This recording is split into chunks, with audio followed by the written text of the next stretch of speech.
take the map to the pirate ship. I don't know, Matt. Sorry. Oh, it's from that Sunday. Which Sunday? I want to see the horrible tribes. All right. So first of all, I'm supposed to announce that there will not be a junior high service on Sunday. Sundays have been canceled. What is that?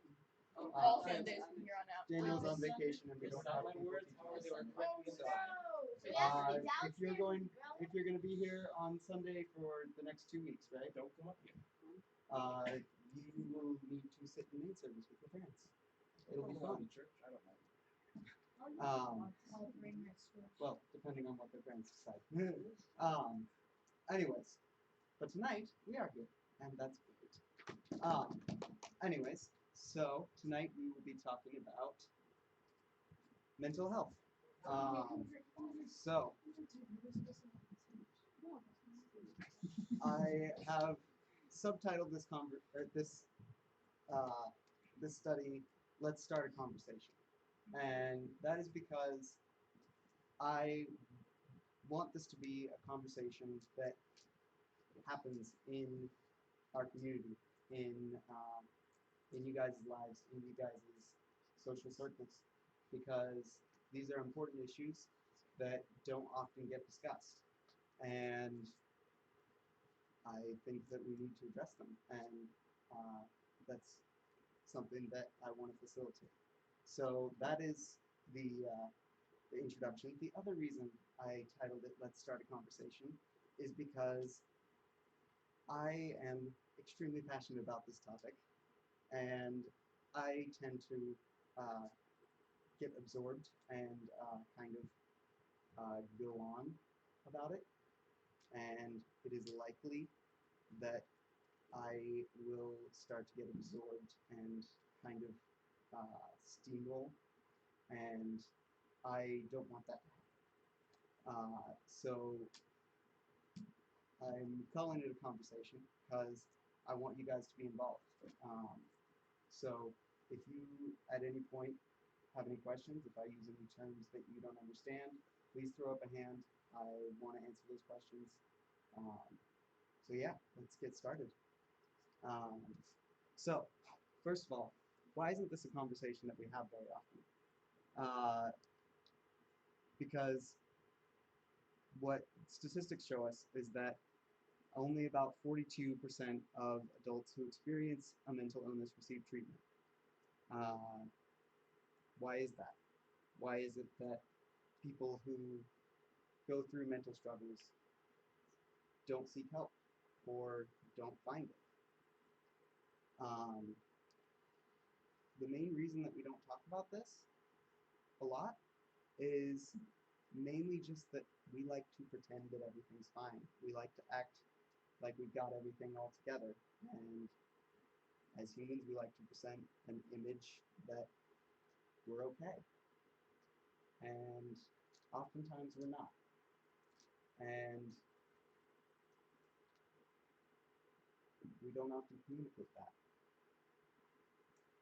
And so mental health is an important topic that is often avoided in everyday conversation. We like to pretend that everything's fine and that we don't need others' help. We often feel ashamed of our struggles, fear that we'll be judged or treated differently, or think our feelings will be a burden on others. But this is wrong. This is not right thinking. We're misevaluating the situation that's in front of us. So that's why we don't talk about it. Why should we talk about it? Well, 18.9% of adults in the United States experience a mental illness each year. So that's about 1 in 5. So 1 in 5 adults this year will experience a mental illness. That's a pretty high number. 18.1% suffer an anxiety disorder, and 7.1% experience a major depressive episode. If you're not aware of what those terms are referring to, I'll be explaining further on. Anyways, And this is not an issue that's limited to adults. This is an issue that happens right here in you guys' lives. There are a lot of youth that struggle with mental illness. Anxiety disorders affect 25.1% of people between 13 and 18 years old. 13.3% of children ages 12 to 17 experience a major depressive episode each year. So these are things that are going on in our lives, in possibly in your life, in the lives of your friends, in the lives of possibly your parents or other people that are present in your life. And so it's important that we have these conversations and that we're open about what we're feeling and what we're thinking, because it's an important conversation to have. Mental illness is nothing to be ashamed of. It's a common human experience that we all encounter at some point, whether in ourselves or in those we love. It's important to be informed about these issues so that we know what to do when we encounter them. So what is mental health? Well, Merriam-Webster defines mental health as the condition of being sound mentally and emotionally that is characterized by the absence of mental illness and by adequate adjustment, especially as reflected in feeling comfortable about oneself, positive feelings about others, and the ability to meet the demands of daily life.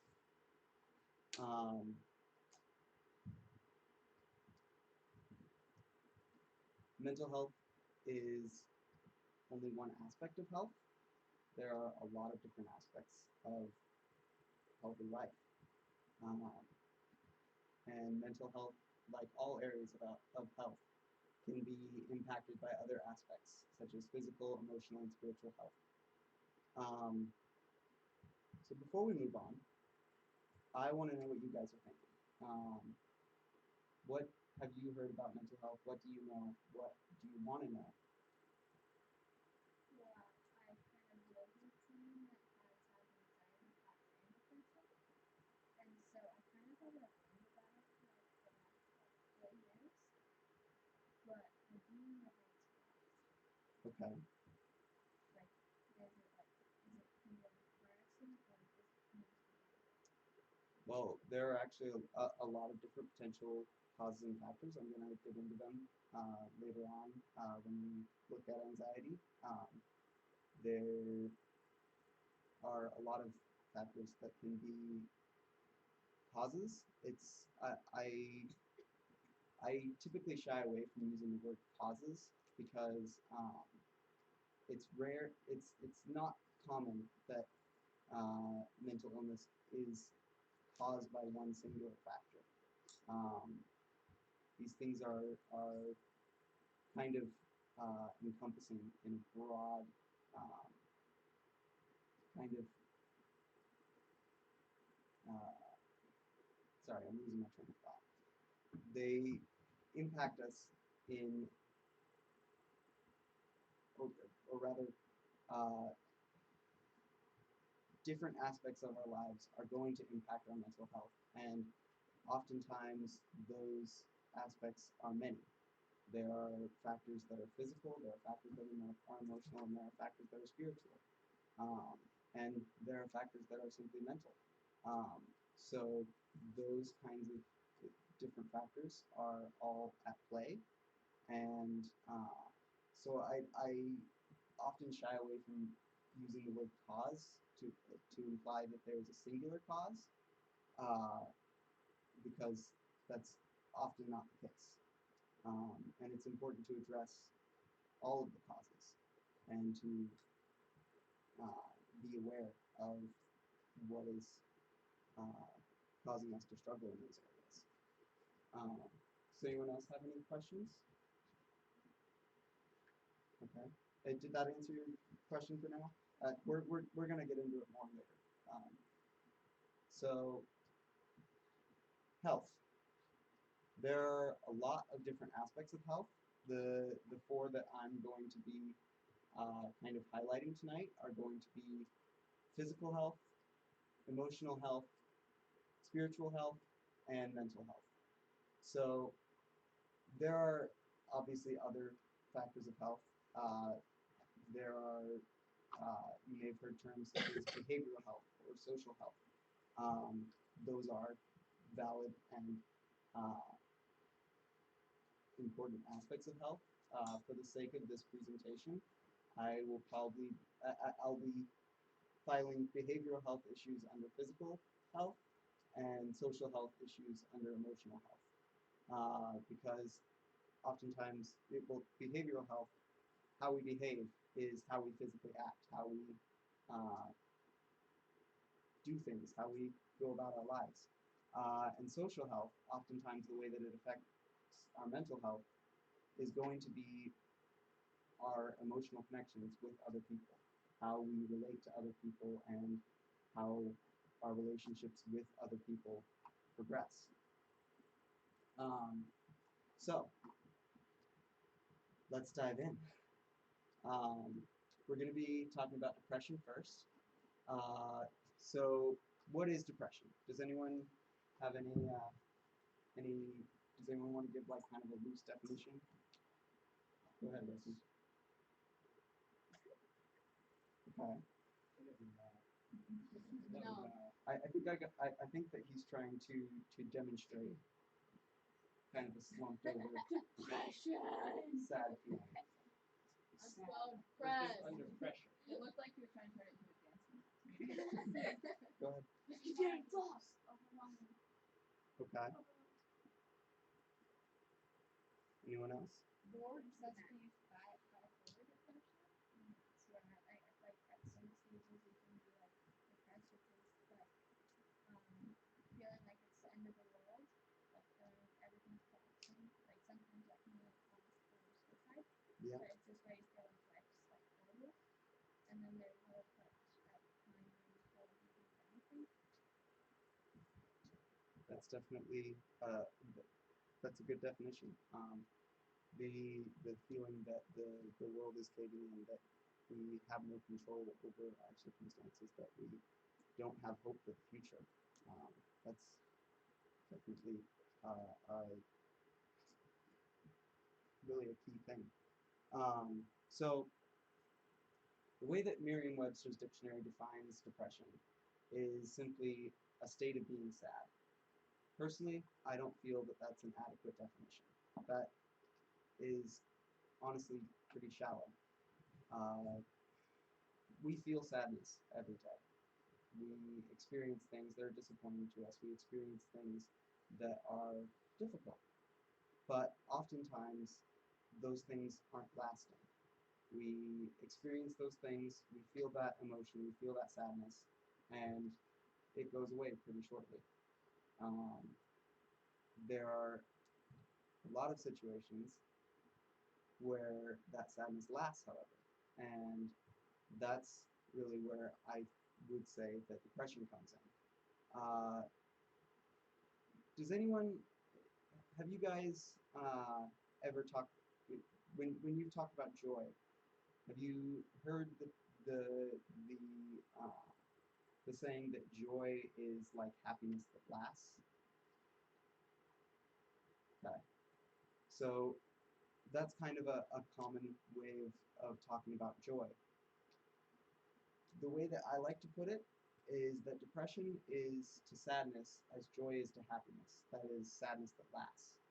Um, so this is a state of feeling sad in the loosest sense, but more to the point, it's sadness that lasts. It's a condition. It's not a state. Um, the New Oxford American Dictionary puts it much better. Severe despondency and dejection, typically felt over a period of time and accompanied by feelings of hopelessness and inadequacy. The key phrase there is over a period of time. So, and it also is important to note, it uses terms that are more extreme than simply sad. Uh, despondency and dejection. Does anyone not know what those words mean? Okay, well, essentially, despondency is a feeling of, well, both despondency and dejection are essentially a feeling of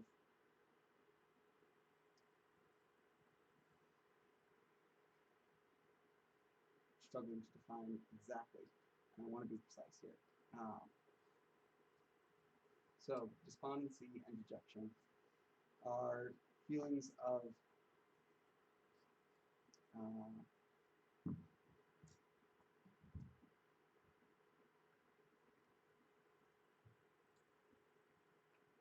kind of uh, hopelessness, feeling as though there's not an end to the sadness that we're feeling. The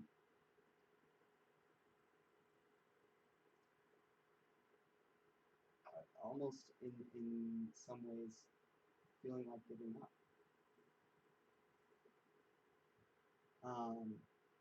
So moving on, factors and symptoms of depression. I'm going to be breaking these down essentially by talking about the uh, physical, emotional, and spiritual factors that can cause, or again, I don't really use the word cause, that can be factors that can be contributors to depression. Um, some physical factors include genetics. There are genetic components that cause um, certain people to be more vulnerable to depression. Um, it's not uncommon for um, people to have family relations that struggle with depression, and that it's almost a family trait, and that can be both an exposure sort of thing, that being in an environment of depression can influence you more towards that. But there are also genetic components that are, as we're talking about, physical. Um, Poor sleep and nutrition habits can contribute to depression. Um, while you're sleeping, your body is recharging essentially. It's replenishing hormones, neurotransmitters that essentially, in many ways, control your feelings. Um, and so um, those things can contribute to um, your emotional and mental state. Um,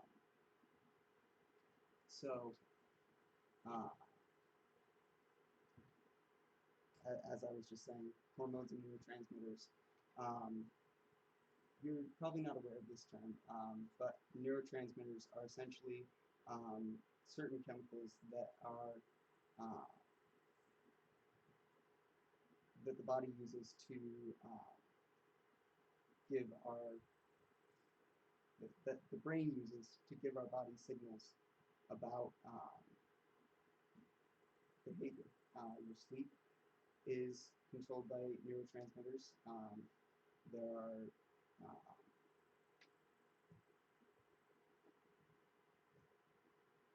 just sorry, I'm kind of stressing at the moment.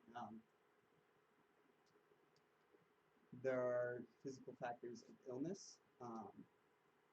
If you are ill, if you're experiencing a health crisis um, that is physical, that can cause you to feel, in a lot of ways, dejected. You can experience a lot of the emotions associated with depression because of the physical illness. Um, and that is both a emotional response to the illness. It can be something that you feel related to disability or certain medical treatments.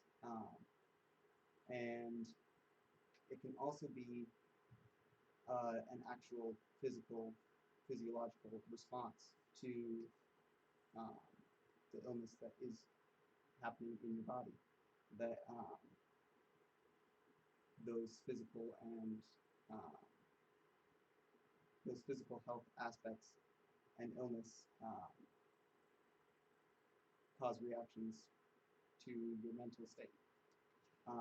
And again, side effect of drugs and uh, side effect of drugs and medical treatments can also contribute to depression.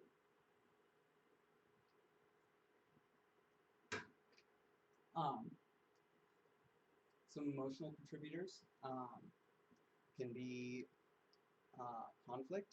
If you're in an environment or in a state of conflict where you're having conflict with other people, where there are other people around you that are having conflict, that can be a contributor to depression. The death of a loved one, or it doesn't have to be as extreme as death, but even just the suffering or the difficulty of a loved one. You can feel their pain. You can sort of like have an empathetic response to how they're feeling, and um, that can be a contributor. But um, a major life change, like the death of a loved one, can be a major contributor in depression. Um, again, major life changes, as I just said. So this can be things like a big move or a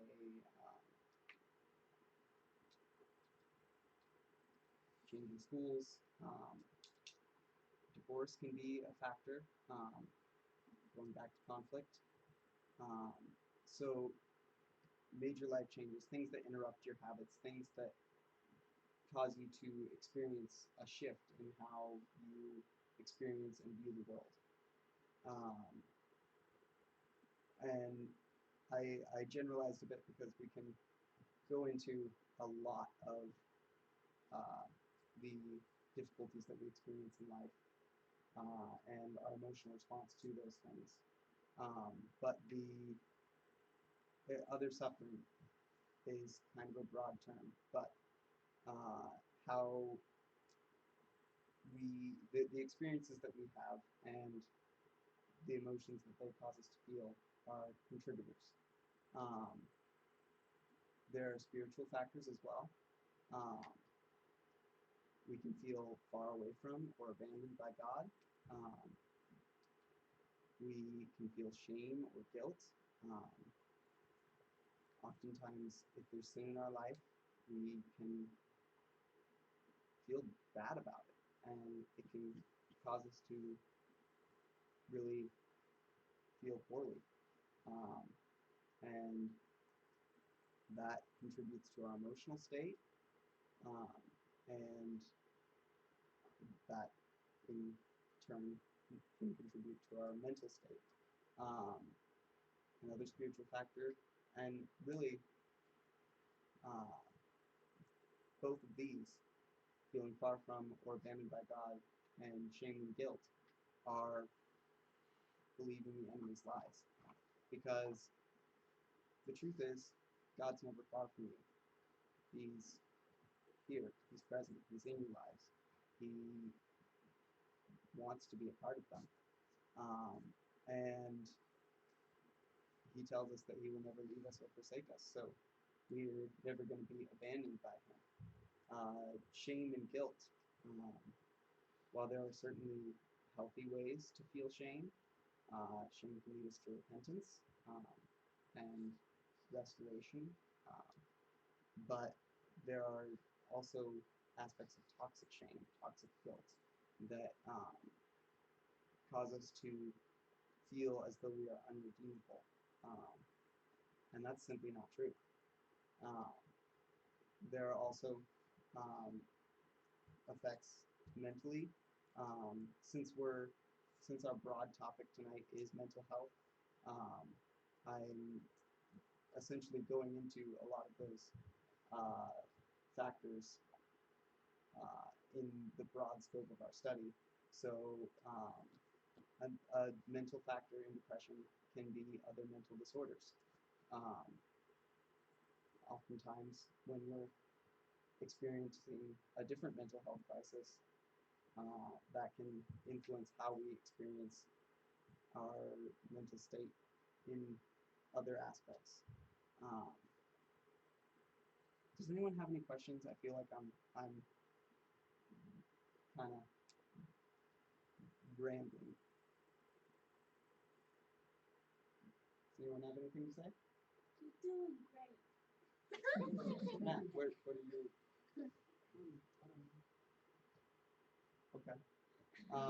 Is anyone confused by anything I've been saying? Do you have any questions? Why is Bob here? Oh. He's vacationing with Daniel. I just need Daniel. Bob. Yes, Bob is vacationing with Daniel, obviously. Jen, you're doing great. Okay, so moving on to symptoms of depression. There are physical symptoms of depression.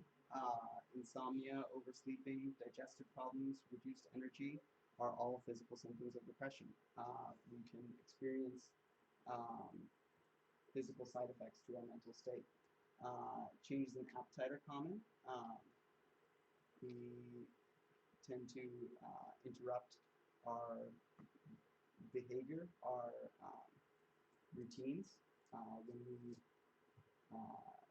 are feeling depressed. It's not uncommon for us to have changes in our routines and in our behaviors, and appetite is one of those areas where that can present itself. Aches and pains, it's not uncommon for people to feel physical pain associated with depression. And another possible behavioral outcome of depression is drug or alcohol abuse. It's sometimes people feel inclined that to escape from their pain or to relieve it, they have to turn to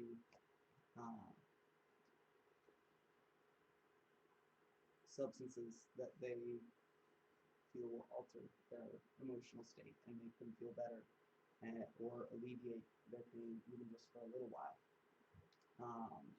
And another physical symptom is self-harm. Sometimes when feeling particularly down or worthless or ashamed, we can begin to honestly feel that we're worthy of punishment and sometimes inflict that upon ourselves. Emotional symptoms include feeling hopeless, helpless, worthless, anxious, irritable, or empty. Um, it's a long list of words, but essentially just a feeling of not being right, of uh, feeling constantly down. Mood swings are another emotional side effect of depression. Um, we can experience rapid shifts in our emotional state. We can think for a moment, oh, well, now everything's fine, or we can pretend ourselves into a state where we feel temporarily that everything is fine, and then something happens, and that brings our whole world crashing down, and our mood suddenly changes. Social isolation or loss of interest in activities. When we're feeling down, it's not uncommon for us to want to disengage from experiencing life with other people and enjoying their presence. Some spiritual symptoms. Guess what? A lot of those tend to be the same things that can be spiritual factors. Feeling far from or abandoned by God. That's a symptom as well as a factor. Shame and guilt.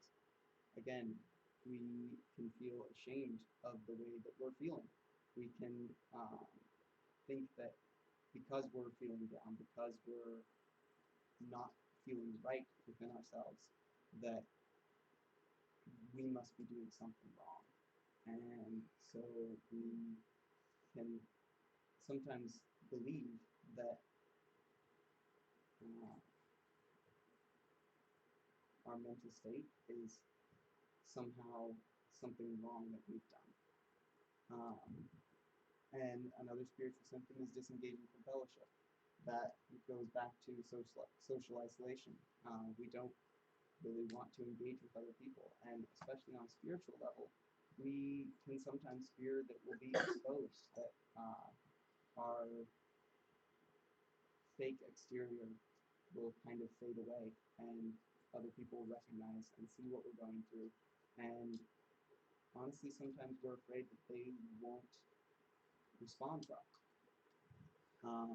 And some mental symptoms include contemplating, planning, or attempting suicide. Um, Sometimes it's easy to feel like there's no hope, um, that things will never get better.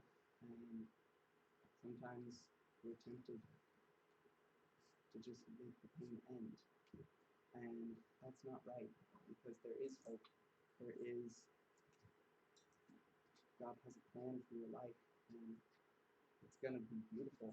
And even though at times it feels as though everything is wrong, He has a plan, and He's going to make things right. He's going to make your life good. That's what He wants for you, and that's what He's going to do. Um, so, when you're depressed, what can you do?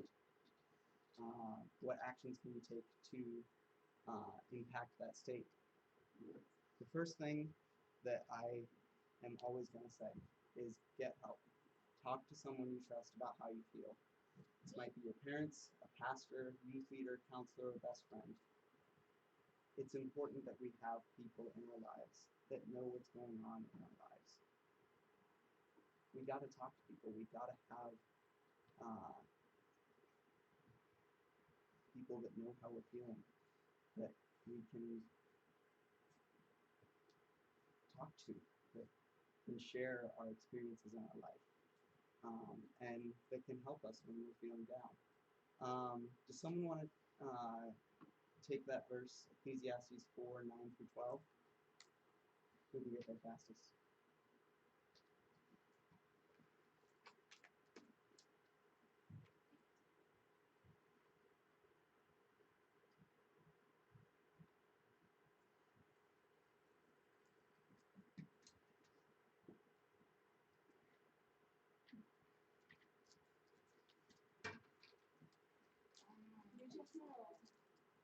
Old.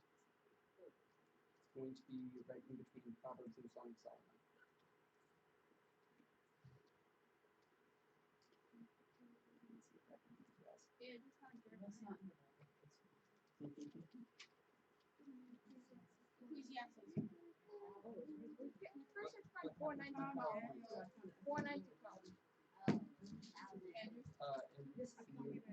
Wait, what verse? What chapter? I just did it. I did it.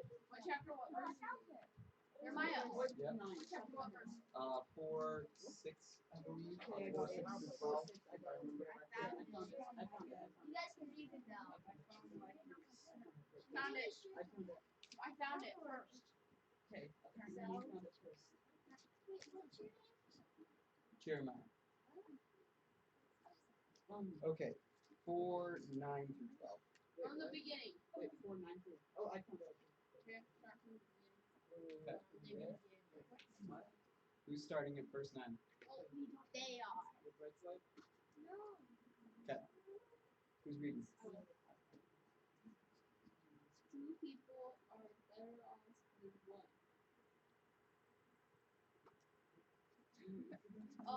Keep going. For they can help each other see. One person fails, call the other, reach out to help them. someone falls along, you're real sad. Likewise, two people lying close together and keep each other warm. But how can one be warm alone? Two persons getting alone. One person alone can be attacked and defeated. Two get back to back, conquer. Three or even better. When triple damage scored, die easily broken. Yeah. Okay. So once you found someone that you can talk to, um, consider attending therapy. While this journey can be made in partnership with a loving, supportive, and trusted community, the guidance of a medical professional trained in mental health can be incredibly helpful. And not at the moment. That's not But really that's a not relevant really question. relevant to our discussion right now. So yeah, seeking professional help is a good option. It's a, a step that can be really honestly very helpful in your journey towards recovery. Um, Having the assistance of someone who knows how to deal with these issues and has been trained, especially in treating them, is an invaluable resource. Form habits of healthy self-care. This means getting adequate sleep, eating regularly and healthily, taking time to rest, and engaging in activities you enjoy. So essentially, live life. Uh, there are going to be times when you don't feel like doing these things, when you don't want to get adequate sleep, or you don't want to eat, or you may not feel hungry, as we talked about, changing your appetite. Um, you may not feel like you can rest at times. Um, and sometimes you won't want to engage in activities you enjoy. Um, but those things are important. Those things are helpful to our lives. And they can help to alleviate some of our symptoms due to them being factors in mental illness. Matt, what do you want to know? Okay. Let's try to keep the Chestertons to a minimum. We're running short on time. Okay. Wait a minute. We are on the wrong slide. You skipped ahead to the what do I do for anxiety. Oh, did you go to next We did. You're on anxiety now. Just go back until you see another slide like the one that we were on. Yes. Sorry, I should have named them. You formatted them identical. Okay. Make goals. When you have hopes for your future, you will be motivated to reach that future and to meet those goals. So think about who do you care about and how can you remove it? How can you improve those relationships, not remove them? How can you improve those relationships? What are your hopes and dreams? What short-term goals can you make to achieve those long-term goals in the future? Uh, what brings you joy? What do you wish you could spend more time doing? And how can you spend more time doing those things? Another helpful step is to find an activity or a ministry that you're passionate about. Oftentimes, depression stems from a lack of meaning and purpose in life, and the joy of helping others can help to alleviate this. Consider medication, keeping in mind this is not a cure. But that ended up in the wrong spot. Um, but essentially, that last line was meant to be up here. The important thing to keep in mind when taking medication is that primarily, its focus is to alleviate your symptoms. It's to help you out of that state in that moment, and to uh, help you get into a healthy enough state to address the issues that are present, that are factors that are causing you to feel that way. Oftentimes, uh, medication is necessary in the long term, and it is, in some cases, necessary indefinitely. And so, the thing that I always tend to say is that don't trust that medication will solve all of your problems, because there are a host of potential factors, and only some of them are physical, and only some of them can be helped by medication. Um, Try to determine the factors, the factors involved in your depression. If you can influence them, work to make positive changes. Look at those physical, emotional, and spiritual aspects of your life. Try to figure out what's causing this. How can I work to improve those those situations? Um, and remind yourself that things will get better. God promises this to us. He says that He's going to make things right. Uh, there may be pain in the night, but joy comes in the morning. Um, and finally, pray. I say this last not because it's least important. I say it last because it is important to all of these other things. Uh, Pray about who you're going to talk to. Pray about whether you should attend therapy. Pray about how you can practice habits of healthy self-care. And pray about what goals you want to make. Pray about whether you want to volunteer in a ministry or activity. Uh, Pray about these things and listen to what God has to say about where you should go. Guess what? We've got that again. So I need to pick up the pace. What is anxiety? Anxiety can be used to refer to a state of apprehensive uneasiness or nervousness, usually over an impending or anticipated ill. This sort of anxiety, often felt in high pressure situations, is an entirely normal and expected part of life. Feeling anxious about things, about like a big test or a uh, presentation, teaching in the junior high room, that's normal. It's normal to feel anxious. I feel anxious right now, and that's normal. That's okay. Uh, it's again when those symptoms last, when those symptoms are uh, a constant factor in our lives.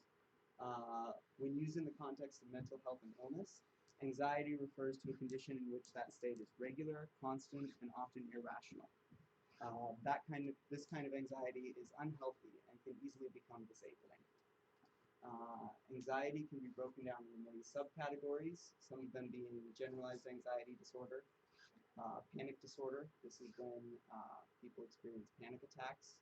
Uh, um, During panic attacks, symptoms are present such as trembling or excessive sweating, shortness of breath. Uh, yeah, that can be an extreme symptom. Um, a racing heartbeat or feelings of your heart skipping a beat. Those are also common reported symptoms. Phobia-related disorders, conditions where you have a fear of a specific thing or of a group of specific things, um, and that fear becomes crippling and disabling. It starts to sort of rule your life, and you alter your behavior based on how you can avoid that fear. And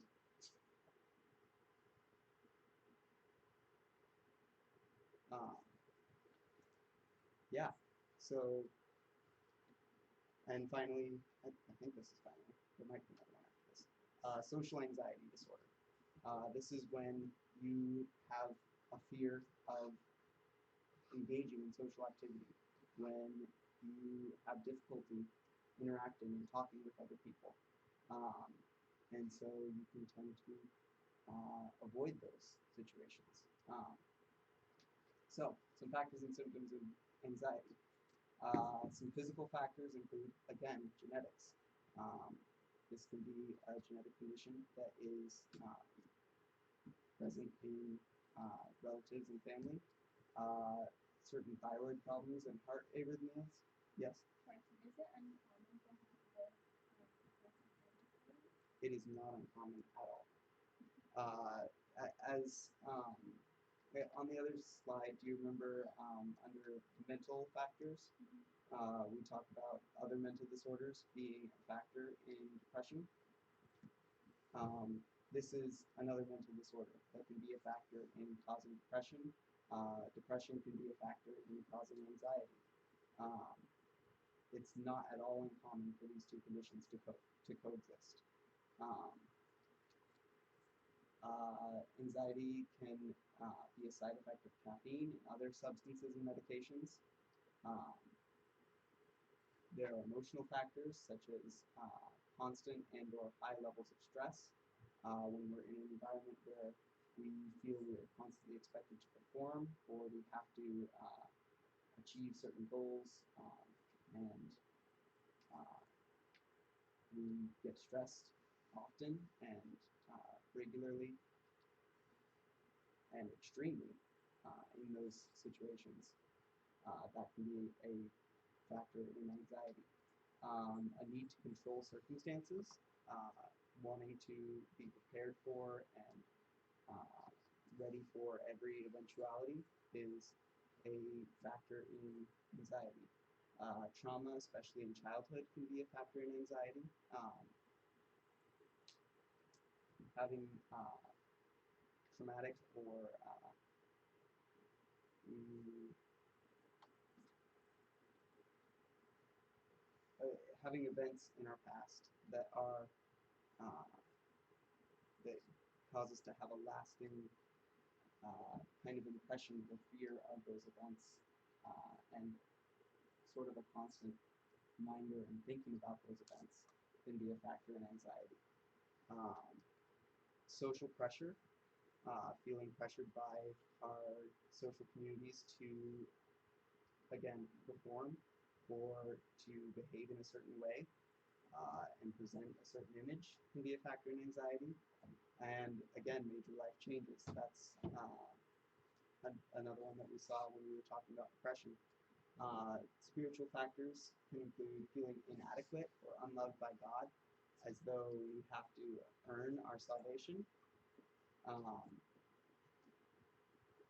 and again, mental factors can include other mental disorders. Some symptoms of anxiety that are physical include insomnia, nausea, heart palpitations, digestive problems, sweating, trembling, or feeling weak and tired. Avoidance of triggering situations, often to an irrational extent. This is a behavioral symptom where we shape our behavior around avoiding a fear or a situation that is intimidating to us. Irregular eating habits, panic attacks, as we discussed earlier, and again, drug or alcohol abuse, and again, self-harm. Um, there are emotional factors, such as feeling, or emotional symptoms, rather, such as feeling restless, excessively worried, afraid, or out of control. Reluctance to participate in social activities and avoiding attention, um, not wanting to be noticed by other people and not wanting them to have an expectation or a like not wanting them to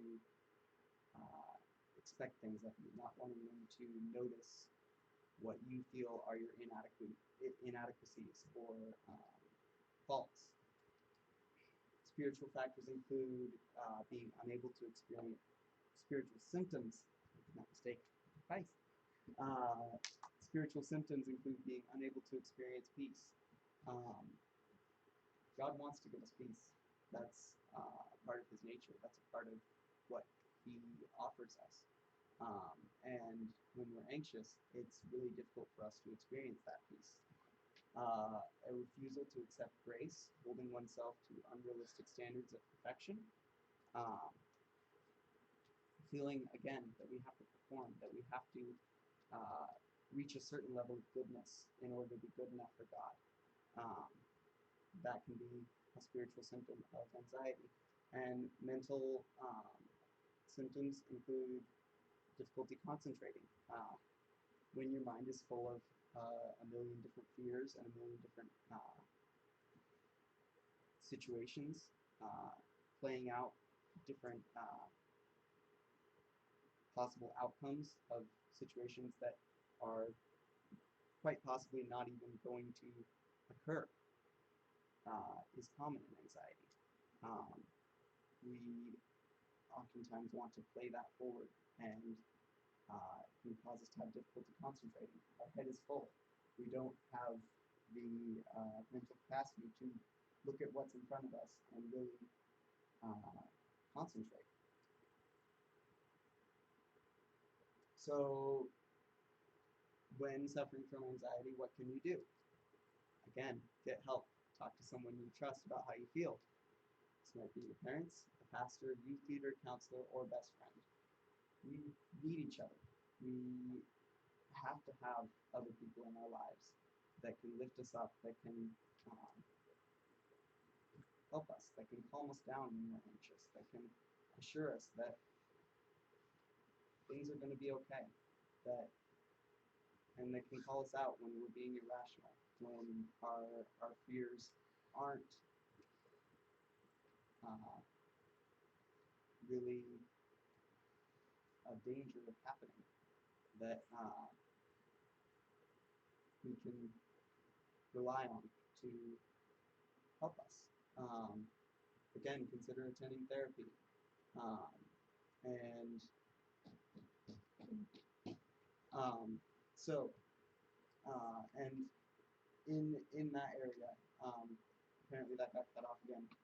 Regarding medication, especially in anxiety, anti-anxiety medication can be is especially vulnerable to being is anti-anxiety medication can be especially prone to um, it's well it's not uncommon for patients who are taking anti-anxiety medication to begin to rely on or develop a tolerance for that medication. And sometimes it can begin to become ineffective unless used in higher and higher doses. So clinical recommendations is that medication for anxiety be short term, that